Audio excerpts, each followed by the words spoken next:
Hello and welcome to episode 2 of Orthodox Review. Today we're going to be taking a look at the new Orthodox Christian prayers published by St Tikhons Seminary Press out of Pennsylvania. This is a recent release. The initial pre-sale, sold out immediately, and that was 1,000 copies.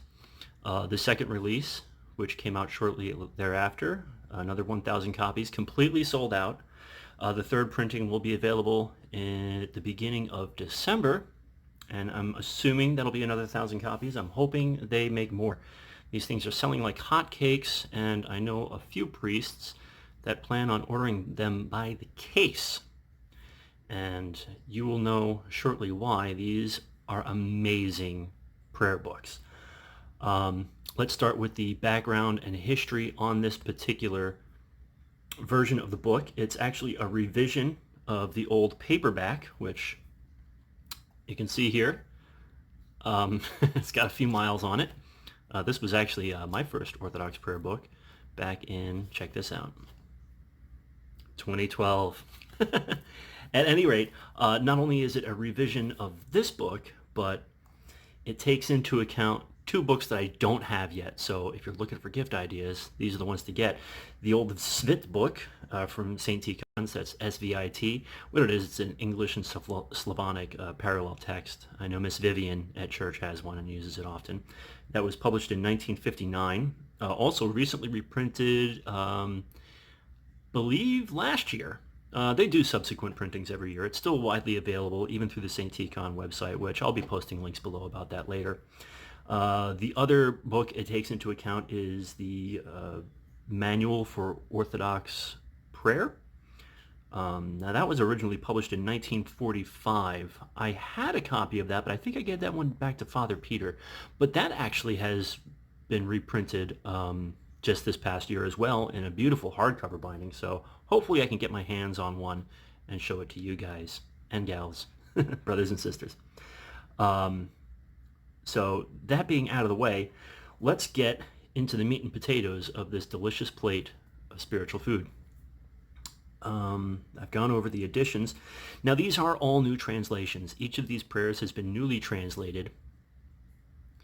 And thank God for ribbon markers. So not only is the translation beautiful and fluid, it matches up now with the hieraticons that have been published through St Tikhons as well. As you can see, the font is a nice 11.1, evenly spaced, very readable, very, very readable. The paper quality is, it's not too thick, it's not too thin, but it's rugged. This is real leather. That binding is Smythe sewn. This thing is, they didn't they didn't cut any corners with this one. When they said they wanted to make an heirloom quality prayer book, they meant it. It doesn't lay flat, but that's okay because it is easily manipulated. I've been using this book for a couple weeks now, and you can see there's barely anywhere on the binding. The ribbons come in handy if you're a page flipper like me. just to show you what I've got bookmarked. Of course, my morning prayers, which is already a already a slight tear up there. And then the evening prayers, and then the pre-communion prayers. Now, in addition to the normal stuff that you would find, much like the old Orthodox prayer book, its predecessor, it does have 3 akathists and 3 canons, canon for repentance, all prescribed from monastics for pre-communion on the night before. It has Compline before the evening prayers. What makes it feel less daunting is that the prayers for the living and the dead are separated from the rest of the prayers, and I will tell you why I think that's. Oh, by the way, let's look at this commemoration of the saints. You ever want to read a litany out? Let me tell you, this one's got it all. These are litanies that are usually found in the vigil service, but they are good for home use. Now, commemoration for the living and the departed is usually printed as part of the morning prayers. Here it's separated, and I can understand why. For parish use, for personal use, some people don't always have the time and, God forgive us, the patience to read these commemorations. But what you do have is the shorter form at the end of Compline, which actually is one of my favorite prayers because it really sums everything up.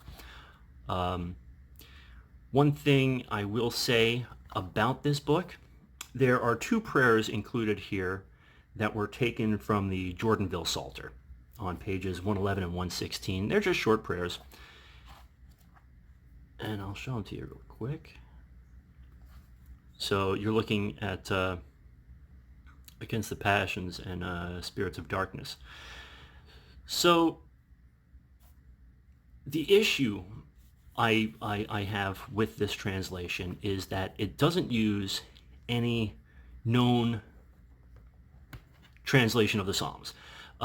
Even though they used prayers from the Psalter, the Jordanville Psalter, they didn't go ahead and just use the translation of the Psalms from that. Not entirely certain why. I would imagine it's because they have another forthcoming Psalter, which I don't really see a point to, but that's just my personal opinion.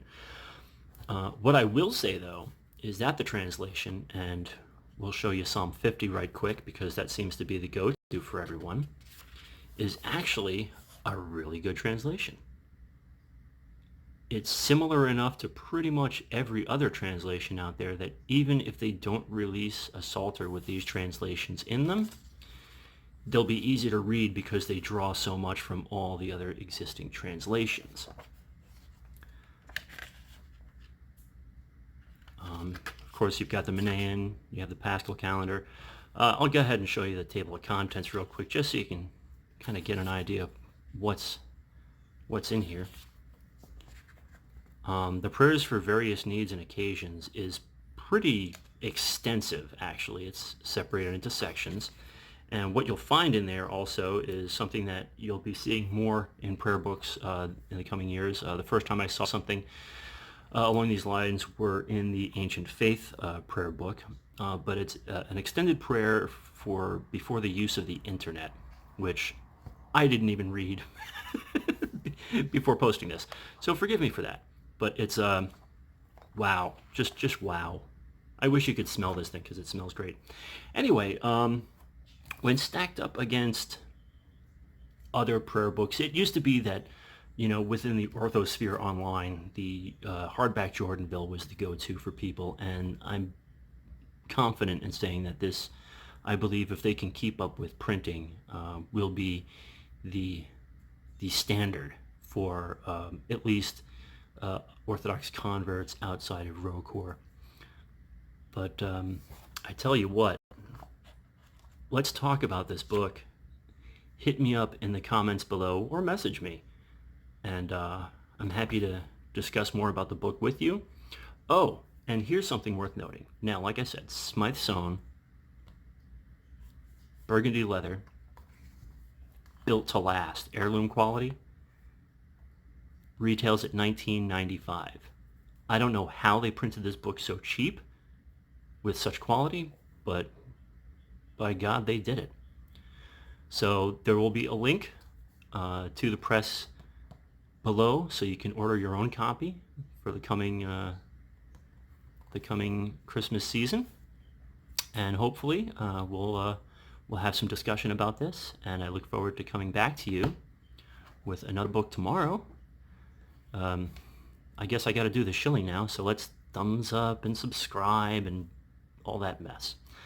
Anyway, once again, thank you for joining me and nerding out with me a little bit on these books. Go to church, say your prayers, and remember God. God bless.